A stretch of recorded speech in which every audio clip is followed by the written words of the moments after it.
చేసుకుంటూ ఉన్నాను. ప్రభువా, ఈ యొక్క వర్ధనపేట ప్రాంతానికి ఎందుకు నడిపించావు ప్రభువా, నీ యొక్క ఉద్దేశం ఏంటి అని నేను ఎంతగానో ప్రార్థన చేసుకునేదాన్ని. ఎప్పుడు ఇంటికి వెళ్ళిన తర్వాత, ఎందుకంటే ఇది చాలా దూరమైన ప్రాంతం.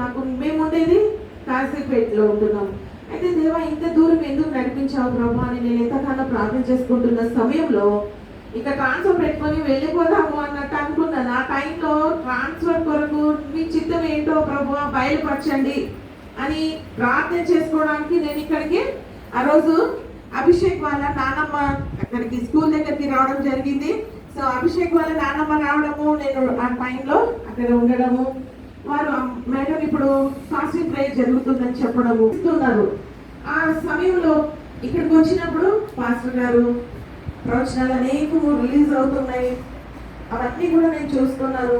మరి అంతేకాకుండా ఈ యొక్క ప్రాంత ప్రజలు ఎంత కష్టాలలో ఉండి ఈ మందిరాన్ని నిర్మించుకున్నారు. అలాగే కరోనా టైం నుండి ఇసుక ఖాళీ ఉంది అని అనేసరికి నాకు అనిపించింది. నాకు బాధ అనిపించి నేను ఏం చేశానంటే, ఇంటికి వెళ్ళాక భారం వచ్చింది నాకు. ప్రభా నాయన, ఇక్కడ మాకున్న చర్చెస్ అన్ని చాలా బాగున్నాయి. అక్కడ నువ్వు ఎంతగానో ఆ యొక్క చర్చెస్లో నువ్వు వాడుకున్నావు. మరి ఇక్కడ నడిపించావు, నీ చిత్తం వాడుకుంటావు, వాడుకో ప్రభా. మాకు ఒక ప్రేయర్ ట్రూప్ ఉంటుంది. ఆ ట్రూప్ లో నేను సాయంత్రం వెళ్ళి ప్రార్థన చేసుకోవడం జరిగింది. మొరపెట్టినానంటే దేవుని సన్నిధిలో అంత భారం అనిపించింది. అంటే ఇక్కడ వర్ధనపేటకి వచ్చి ఆ భారం కలిగింది. అయితే నేను చాలా ప్రార్థన చేసుకున్నా, ప్రభా నీ చిత్తం ఏంటి నాయన, ఆ దైవజనుడు వాళ్ళు ఎంత బాధపడుతుంటున్నారు అక్కడ, మరి ఎంత కష్టానికి వచ్చి శ్రమపడి పని చేసుకుంటున్నారు. మరి ఒక పక్క ఇసుకంతా అలాగే ఉంది కదా, నీ చిత్తం ఏమై ఉంటున్నదో నడిపించు ప్రభా. ఆ చర్చ్కి నువ్వు ఎలా డోర్స్ ఓపెన్ చేస్తావో ఒక్కసారి నాయన ప్రభా ఆ చర్చ్ విషయంలో ప్రార్థిస్తున్నాము, సహాయం అందించండి అనేసి నేను ప్రార్థన చేయడం ఆరంభించడం జరిగింది. నేను స్టార్ట్ చేస్తూనే ఉన్నాను. చేస్తున్నప్పుడు నాకు ఒక టెస్టిమనీ అంటే సాక్ష్యము, ఆ సాక్ష్యం నాకు గుర్తొచ్చింది. అప్పుడు నాకు చెప్పాలనిపించింది. ఏది ఆ జూమ్ ప్రేయర్లో ఏమని చెప్పాలనిపించింది, నాకు దేవుడు ఒక ప్రేరేపణ కలిగించాడనమాట. ఇది మీరందరూ కూడా శ్రద్ధగా వినవాలని కోరుకుంటున్నాను. ఏంటంటే ఆ సమయంలో నేను ఎప్పుడైతే ఆ తలపు వచ్చిందో నేను వెనక వేయకోకుండా వెంటనే స్పందించి నేను ఒక స్టోరీ మీకు చెప్పబోతున్నాను. అంటే స్టోరీ అంటే రియల్ స్టోరీ చెప్పబోతున్నాను. అయితే ప్రపంచంలోకెల్లా గొప్ప దైవజనుడు ప్రతి ఒక్కరికి తెలిసి ఉంటుంది, బెన్నీ హిన్ గారు అనేసి. గొప్ప భక్తుడు ఆయన. ఎంత భక్తుడు అంటే నేను బెంగళూరు మీటింగ్ ఉన్నా కూడా బెంగళూరు కూడా మా కుటుంబాన్ని తీసుకొని వెళ్ళిపోయినాను అనమాట. అంత గొప్ప దైవజనుడు. ఆ దైవజనుడు ఒకరోజు పరిచర్యకి వెళ్ళారట. అందరూ కూడా శ్రద్ధగా వినవాలని కోరుకుంటున్నాను. ఆ దైవజనుడు పరిచర్య కోసం వెళ్ళి అక్కడ అంటే ఆ సమయంలో ఆయన ఆత్మలో బలహీనపరచబడి, ప్రార్థన తక్కువైన కారణాల బలహీనపరచబడి ఉన్నారట. బలహీనపరచబడి చాలా బాధలో ఏంటి అన్నట్టు నిరాశగా ఉన్నారట. ఆ సమయంలో ఎప్పుడైతే అలా ఉండి పరిచర్య చేస్తున్నారు, కానీ దేవుడు అనుకున్నంత పరిచర్యలో అక్కడ లేకోకుండా ఉండేసరికి సడన్ గా ఆ సమయంలో ఆయనకు హార్ట్ అటాక్ రావడం జరిగింది. గొప్ప దైవజనుడికి హార్ట్ అటాక్ వచ్చింది. మీటింగ్స్ ఒక పక్కన అక్కడ జరుగుతున్నాయి. తర్వాత ఆయన ఆ హార్ట్ అటాక్ స్ట్రోక్ లో హాస్పిటల్లో అడ్మిట్ కావడం జరిగింది. ఎంతో వేల మందికి స్వస్థత చేసేటువంటి దైవజనుడు. కానీ ఆ సమయంలో ఒక్కొక్క పరిస్థితులు ఎలాగొస్తాయి చూడండి, దైవజనులకు ఎంత కష్టాలు వస్తాయో. అలాగే ఈ పాస్టర్ గారికి కూడా ఆ సమయంలో ఏమైందంటే హార్ట్ స్ట్రోక్ వచ్చి ఆయన అడ్మిట్ అయినప్పుడు ఆయన ఆత్మ అలాగే వెళ్ళిపోతుందంట. అంటే ఇక ఆత్మ వెళ్ళిపోతూ మనం కూడా అంటే ఎప్పుడో ఒక రోజు అందరూ కూడా చనిపోవాల్సిందే. ప్రతి ఒక్కరు మరణించవలసిందే. మరణించిన తర్వాతనే ముఖ్యమైన జీవితం ఆరంభమవుతుందంట. మనము బ్రతికున్నంత కాలం మనకు తెలియదు, మనం ఏం చేసేస్తున్నామో ఏమో, మనం ఎంజాయ్ చేయాలా ఇట్లా అనుకుంటుంటారు చాలా మంది. But it's two wrong. మనం ఎప్పుడైతే అట్లా అనుకుంటామో అది ఒకవేళ సడన్ గా మన ప్రాణం పోతే మన ఆత్మగతి ఏంటి చూడాలి. ఆత్మ ఎప్పుడు కూడా సిద్ధంగా ఉంచుకోవాలని వాక్యంలో ఉంటున్నది. ఏ సమయంలో మనం మరణించినప్పటికీ ఆత్మ దేవుని సన్నిధికి వెళ్ళాలంటే మన హృదయం ఎలా ఉండాలంటే పవిత్రంగా, పరిశుద్ధంగా, తెల్లగా. అంటే హిమము వల్లే నేను తెల్లగా ఉంటున్నట్టు నీవు నా పాపములు కడుగుము అని దావీదు మహారాజ్ అంటాడు కదా. అయితే వైట్ అంత తెల్లగా హృదయం ఉంటేనే మనం పరలోకానికి వెళ్తాం, లేకుంటే వెళ్ళలేము. అయితే ఇక్కడ ఏం జరిగిందంటే ఆ దైవజనుడు ఎప్పుడైతే ఆయన వెళుతూ ఆత్మ వెళ్తుందో పరలోకానికి వెళ్తున్న సమయంలో సడన్ గా ఒక టనల్ వచ్చిందంట. టనల్ అంటే ఇట్లా రౌండ్ ఉంటుంది కదా, ఆ టనల్లో వెళ్ళిపోవాల్సి వచ్చిందంట. వెళ్ళిపోతేనే అలా వెళ్ళిపోయిన తర్వాత చాలా దూరంలో పరలోకం కనబడుతుందంట. ఇంకా ఇంకొక టనల్ ఉందంట. ఆ టనల్లో వెళ్తే ఆ దారి ఎట్లుందంటే పాతాళ లోకానికి దారి అంట. ఆత్మ చూడండి, 2 దారులు ఉంటాయి, ఒకటి పరలోకానికి, ఒకటి పాతాళ లోకానికి. 2 టనల్స్ మన ఆత్మ. తర్వాత మంచి బ్రతికితే పరలోకం, మన హృదయంలో పాపంతో బ్రతికితే మరణం అనేసి ఆ పాతాళ లోకానికి వెళ్ళే ఒక ద్వారం 2 ఆ టనల్ కనబడ్డదట ఆ దైవజనుడు గారికి. సరే ఈ పాస్టర్ గారు ఏమో ఈ టనల్లో వెళ్ళిపోయినారంట. వెళ్ళిపోయినప్పుడు ఆ టనల్ లోపల నుండి వెళ్తున్న సమయంలో సడన్ గా దేవదూతలు, అంతకంటే ముందుంటారు కదా, ముందుండే దైవజనులు చాలా మంది కనబడ్డారట. ఆ దైవజనులు అందరూ కూడా ఒక్కొక్కరు వెళ్తూ ఉంటే మంచి సునాదము దేవదూతలు స్వరము వాయిస్తున్నాయట. మ్యూజిక్ వాయిస్తుంటే ఆ స్వరానికి యేసుప్రభు వారు ముగ్ధులైపోయి ఎంతో సంతోషించి నవ్వుతూ ఒక్కొక్కరికి ఆహ్వానం పలుకుతున్నారంట. కానీ ఈ దైవజనుడు లైన్ ఇంకా రాలేదంట, ఇంకా వెనకుందంట, వెళ్ళాలి ఇంకా. కానీ అక్కడ వెళ్తున్న సమయంలో ముందు వెళ్ళే దైవజనులు వెళ్తుంటే అబ్బా ఆ దైవజనుడే వెళ్ళాడు కదా, ఇంకా నాకు ఎంత బాగుంటుంది, నేను ఎన్ని క్రూసెస్ నడుపుతున్నాను కదా, ఎంతమందిని నేను నడిపిస్తున్నాను, ఎంతమందికి నేను స్వస్థత దేవుని యొక్క ప్రార్థన ద్వారా నేను ఆయనకు ప్రార్థించడం ద్వారా అనేక మందికి స్వస్థతను ఇచ్చాను కదా, నేను ఎంతో మందిని రక్షణలోకి నడిపించాను, ఎంతో మందికి బ్యాప్టిజం ఇప్పించాను కదా, ఇక నాకెంత ఘనత ఉంటుందో అని మనసులో అనుకుంటున్నారట బెనిహిన్ అంకుల్. అయితే అలా వెళ్తున్న సమయంలో అక్కడికి వెళ్ళగానే మన ఈ బెనిహిన్ అంకుల్ గారికి ఛాన్స్ వచ్చిందట దగ్గరికి. అప్పుడు ఆయన వెళ్ళినప్పుడు ముందు ఉన్న వాళ్ళకు చక్కగా వినపడ్డాయట, కానీ ఈ పాస్టర్ గారు వెళ్ళినప్పుడు స్వరము తగ్గిపోయిందంట. స్వరం తగ్గిపోతే ఇది ఏంటి, నేను భూమి మీద ఇంత మంచి కార్యాలు చేశాను, ఇక్కడ ఎందుకు నాకు ఇట్లా ఉంది, మ్యూజిక్ ఏంటి ఇంత స్లోగా వస్తుంది అనేసరికి యేసుప్రభువు దుఃఖ ముఖంతో చూస్తున్నారట. దుఃఖ ముఖంతో చూసేసరికి ప్రభువా నన్ను ఎంతగానో ఆహ్వానిస్తారని నేను అనుకున్నాను, కానీ మీరు ఇంత దుఃఖంగా నా ముఖం చూస్తున్నారు కదా ప్రభువా అంటే జాలితో యేసుప్రభువు అయితే తదేకంగా చూశారంట. అక్కడ పరలోకానికి ద్వారం దగ్గర తదేకంగా చూసినప్పుడు అక్కడ ఏం జరిగిందంటే అంట, ఆయన చేయవలసింది భూమి మీద చేయలేదు అని ఆయనకు అర్థమైపోయిందంట.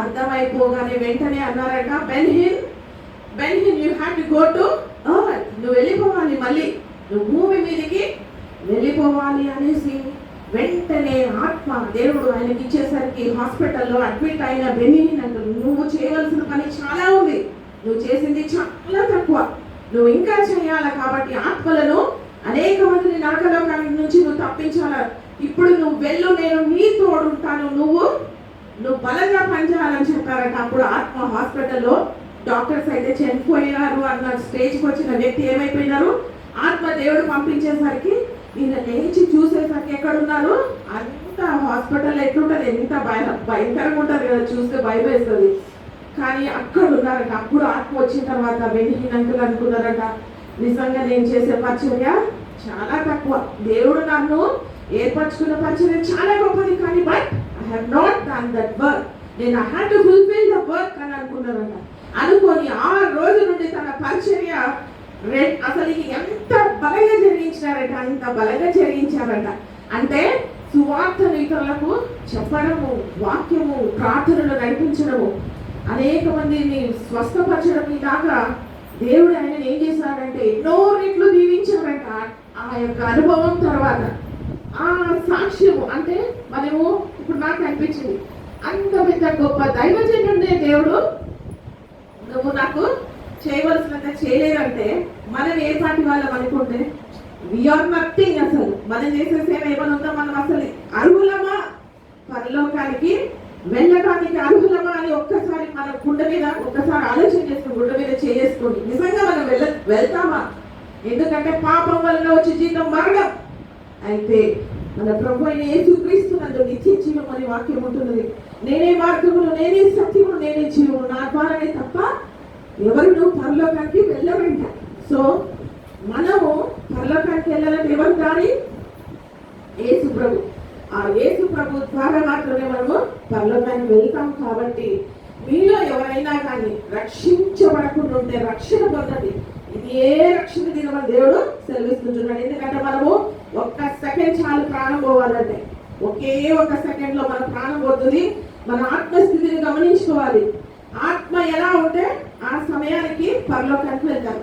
గొప్ప గొప్ప దైవజనులే దేవుడు ముఖము అలాగా దీనముఖం పెట్టుకున్నప్పుడు మన పరిస్థితి ఏది అని నేను ఆ జూమ్ లో ఆ రోజు వాక్యం చెప్పడము జరిగిందనమాట. ఆ సాక్ష్యం చెప్పినప్పుడు అనేక మంది స్పందించారు. స్పందించిన వారిలో నేను ఒక మాట చెప్పాను. ఆ రోజు బ్రదర్ గారు ఒక వాక్యం చెప్పారు. ఏంటంటే వెళ్ళే వారిని పంపించినట్లయినా మనకు దీవెనలు ఉంటాయి అని. ఎప్పుడైతే ఆ వాక్యము పేస్ చేసుకొని నేను ఆ రోజు జరిగినది చెప్పినప్పుడు అనేక మంది అందులో ఉన్న వాళ్ళలో, అంటే ముఖ్యంగా మా మమ్మీ తర్వాత లత అని, మా మమ్మీ ద్వారా రక్షింపబడినటువంటి కుటుంబం, హైందవ కుటుంబం నుండి ప్రభువును అంగీకరించిన అమ్మాయి స్పందించి తను అక్క నాకు ప్రేరేపణ కలిగింది అని తను పాస్టర్ గారికి ఈ విధంగా పంపించడం, అదే రీతిలో ఇక్కడ ఉన్న అవసరానికి తను దేవుడు తనని పరిశుద్ధాత్మ ద్వారా ప్రేరణ కలిగించి ఈ యొక్క సంఘానికి ఇది జరిగినది అనమాట. ఆ రోజు స్టోరీ. ఆ రోజు ఓన్లీ ఫస్ట్ టైం నేను ఇక్కడ విజిట్ చేసింది చర్చ్ ని. వింటున్నాను పిల్లల ద్వారా. ఎవరంటే గ్రేసీ, నాకు ఎక్కువ గ్రేసీ వాళ్ళ మమ్మీ ఉన్నారు కదా, వాళ్ళ మమ్మీ చెప్తుంటారు, గ్రేసీ చెప్తుంటారు, మేడం ఈరోజు మీటింగ్ ఉంది ఎందుకు రాలేదు అన్నదంటే. మీటింగ్ అంటే నేను అది ఎక్కడ అంటే కోనాపురం దగ్గర పాస్టర్ గారు అంటే దూరంగా అలా అనుకున్నా నేను. కానీ తర్వాత అభిషేక్ వాళ్ళ నాన్నమ్మ వచ్చి చెప్పినప్పుడు ఆ రోజు నా ప్రేరేపణ ఎట్లా అంటే వెళ్ళాలి, ఎలాగైనా కూడా వెళ్ళాలి అని అనిపించి ఆత్మ ద్వారా మాత్రమే నడిపింపబడ్డాను. నా స్వతహాగా అయితే నేను రాలేకపోతున్నాను. కానీ ఆ రోజు ఆత్మ ద్వారా దేవుడు నడిపించి దైవజనుడు ఈ యొక్క దీన ప్రార్థనను ఆలకించి ఈ యొక్క టైల్స్ కి నిజంగా మాది ఏం లేదు, కానీ ఒకటి దేవుడు ఆత్మ ద్వారా జరిగిస్తే తప్ప అది మాత్రము కాదు. ఒక ఆత్మ నడిపి ఎంతో మంది దైవజనులు ఎంత కష్టపడుతుంటారు, కానీ వాళ్ళందరికీ మనం సహకారంగా ఉంటే పరలోకంలో దీవెనలు ఉంటాయి. మనం వెళ్ళి సువార్త అందించే వారికి సహకారంగా ఉన్నా కూడా సమానమైన దీవెనలు ఉంటాయంట. సో ఎంతమంది మీరే డిసైడ్ చేసుకోండి ఈరోజు. అంటే దేవుని కొరకు నేను పనిచేయడానికి సిద్ధము, దైవజనానికి సహకారం కూడా మనం పనిచేయాలి. ఎప్పుడైతే దైవజనానికి సహకారంగా ఉంటామో ఆ యొక్క ఫలితాలు అనేకం ఉంటాయి. ఎందుకంటే నాకు కార్యపతి విధురాల గురించి, తర్వాత గంగాలైన స్త్రీ గురించి మాకు చిన్నప్పుడు సండే స్కూల్లో చెప్పినప్పుడు నేను చిన్నప్పటి నుండి సండే స్కూల్ నుండి డోనర్గా మారిపోయినా. అంటే నాకు మా మమ్మీ వాళ్ళు ఇచ్చే పాకెట్ మనీలో నుండి దేవునికి కానుక వేయడం ద్వారా నేను నిజంగా ఆశీర్వదింపబడ్డాను. అంటే మనకు ఉన్న దాంట్లో మనది ఏమైనా కానీ, యూత్ మీటింగ్ కానీ అది ఎంతైనా కానీ, అంటే ఆ కాలంలో ఒక 150 రూపీస్ పోగు చేసినా కూడా అది తీసుకొని పోయి ఒక మీటింగ్ జరుగుతుంది అనుకోండి, ఆ మీటింగ్కి సహకారంగా నేను ఆ పాకెట్లో పెట్టి ఇచ్చేసేదాన్ని. నాకు మా మమ్మీ డాడీ వాళ్ళు ఇచ్చిన పాకెట్ మనీ. అలాగా అది ఇచ్చిన ద్వారా నేను దీవింపబడ్డాను. వాస్తవంగా చెప్తున్నాను ఇది. ఎందుకంటే ఇస్తే మనకి ఏమవుతుందని మనం అనుకుంటాం కదా, కానీ మనం ఎప్పుడైతే దేవునికి ఇస్తే అది ఒక్క రెట్టు కాదు, 2 రెట్లు కాదు, అనేకమైన రెట్లు వచ్చి ఆశీర్వాదము మనమే కోసం. ఆ కుటుంబంలో నేను అది అనుభవించాను. అందుకే చెప్తున్నాను, మన దగ్గర ఉన్న దాంట్లో మన దేవునికి తీసుకొని పోయే నమ్మకంగా మళ్ళీ ఎట్లా అంటే అది హృదయంలో సందిగ్ధంతో వేయకూడదు. ఎప్పుడైతే మనస్ఫూర్తిగా దేవా ఇది నాకు ఉంది. ఎందుకంటే ఒక స్త్రీ ఉంటుంది, ఒక విధవరాలు ఉంటుంది, తన దగ్గర ఉన్నది కొంచెమే డబ్బు, కానీ అది వేసినప్పుడు దేవుడు అందరికంటే తనే గొప్పగా వేసిందని అంటారు కదా. మనం వేసినట్టు ఏదైనా కానీ నమ్మకంగా హోల్ హార్టెడ్గా we have to offer to God. ఎప్పుడైతే ఆ విధంగా మనం ఆఫరింగ్ ఇస్తామో దేవుడు మన జీవితంలో ఆశీర్వాదాలు ఇస్తాడు. వాస్తవంగా చెప్తున్నాను ఇది మాత్రము. సో మీ జీవితంలో కూడా మీరు కూడా ఈ ఆశీర్వాదాలు పొందుకోవాలంటే మనము ఎక్కడో పరిగెత్తాల్సిన అవసరం లేదు. మోకాల్లోని ప్రార్థించి దేవుడు తప్పకుండా ఆశీర్వాదాన్ని మీ వెంట పరిగెత్తేటట్టు చేస్తాడు. నేను మా కుటుంబంలో జరిగేది ఒక చిన్న సాక్ష్యం చెప్తాను. ఆశీర్వదింపబడటం ద్వారా ఎలా ఉంటుందని నేను చెప్తాను. మా బాబే ఉన్నాడు. ఆ బాబుకు ఉద్యోగం బీటెక్ కరోనా కాలంలో కంప్లీట్ అయింది.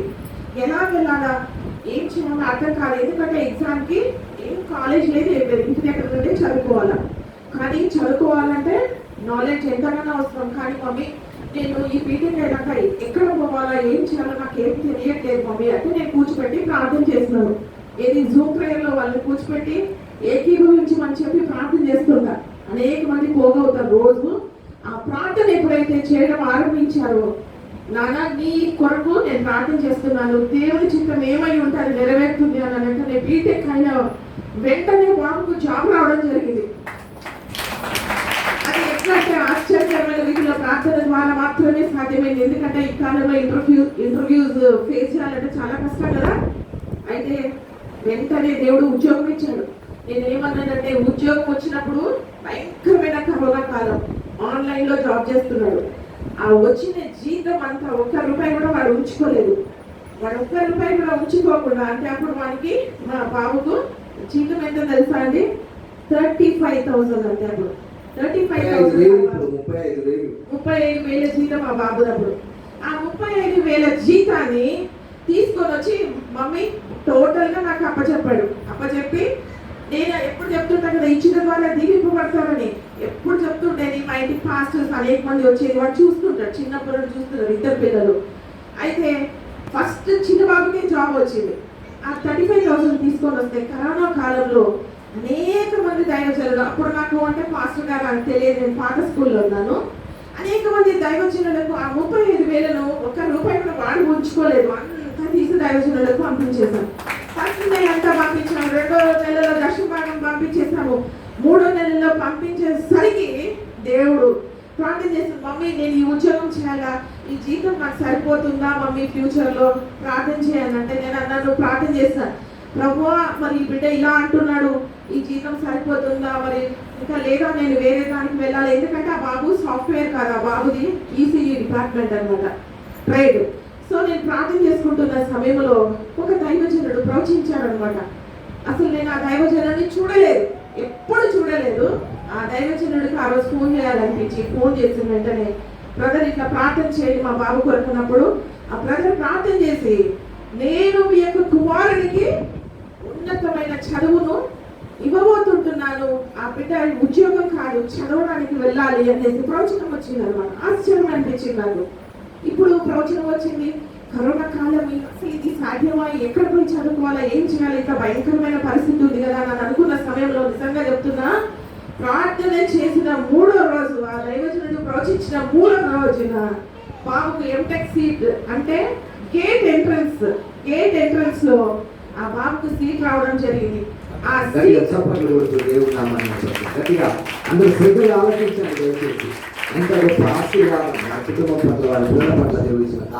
అంటే ఆ సీట్ రావాలంటే అసలు చాలా కష్టం, ఎంతో కోచింగ్ తీసుకుంటే తప్ప రాదు, ఓన్లీ ప్రార్థన ద్వారానే. కూర్చొని ఒక చదువుకోవాలంటే ప్రార్థన మమ్మీ ప్రార్థన చేయనేవాడు. సరే అనేసి ప్రార్థన చేస్తున్న సమయంలో ఆ బిడ్డకు ఆ గేట్ ఎంట్రన్స్ లో సీట్ రావడం జరిగి ఆ బాబును అక్కడ పంపించిన అక్కడ జాయిన్ అవ్వడానికి అంతా ఆన్లైన్ లోనే జాయిన్ అయిపోయి ఇంట్లో ప్రేయర్స్ జరుగుతున్నాయి. ఆ సమయంలో ఫస్ట్ ఇయర్ అంతా ఆన్లైన్ లో జరిగిన వెంటనే ఆ బాబుకు 55,000 తోటి ఆ యొక్క ఇంటర్న్షిప్ వచ్చింది.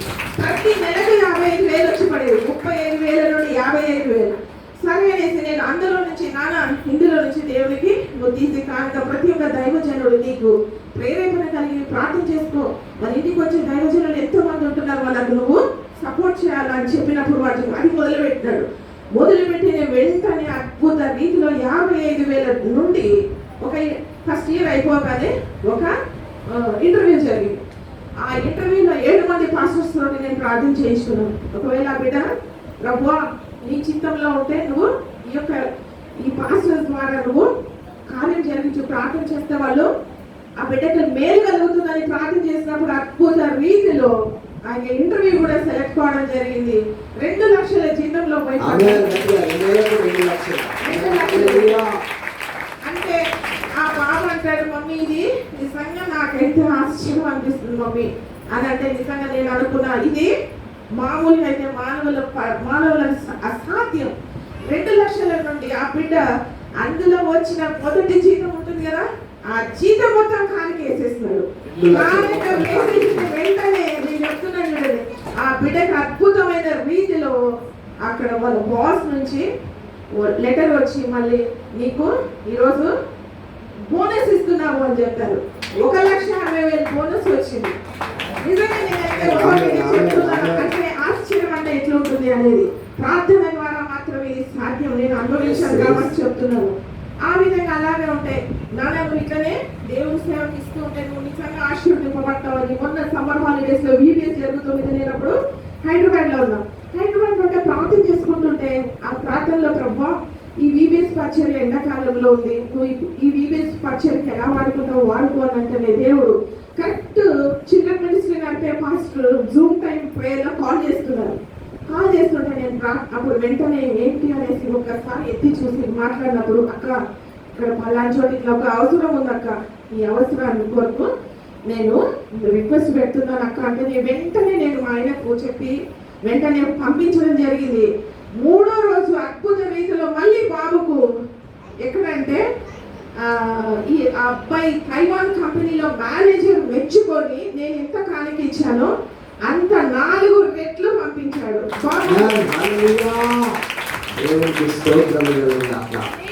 నేను అనుకున్నా అయ్యో నేను ఇంకా కొంచెం ఇచ్చింటే బాగుండు అని అనిపించింది. చిల్డ్రన్ మినిస్ట్రీ కొరకు అంటే చిల్డ్రన్ మినిస్ట్రీకి దేవుడు జఫర్గఢ్, అది ఎక్కడంటే జఫర్గఢ్ ప్రాంతంలో జరుగుతుంది ఆ టైంలో.